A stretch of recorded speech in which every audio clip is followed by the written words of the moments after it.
Liberal طبقے کے لوگوں کا معیار بھی واقعی حیران کن ہے۔ اگر کوئی خاتون اسلامی پردے میں باہر نکلے تو یہ حضرات آزادی اور خود مختاری کا راگ الاپتے ہوئے فوراً اعتراضات کرنے لگتے ہیں۔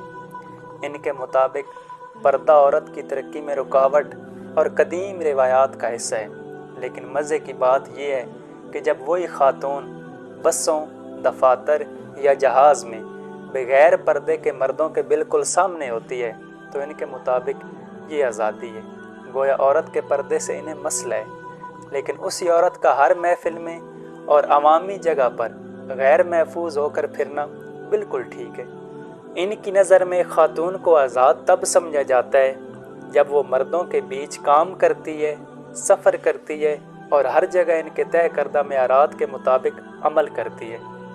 گھر کے کام کو تو یہ حقیر سمجھتے ہیں، لیکن اگر وہی خاتون دفاتر میں رات دیر تک یا بسوں میں دھکے کھا رہی ہو یا ہوائی سفر میں ان کے بیچ مسکینوں کی طرح اپنی محنت کو ثابت کر رہی ہو تو یہ لوگ بڑے فخر سے کہہ رہے ہوتے ہیں، یہ ہے اصل آزادی۔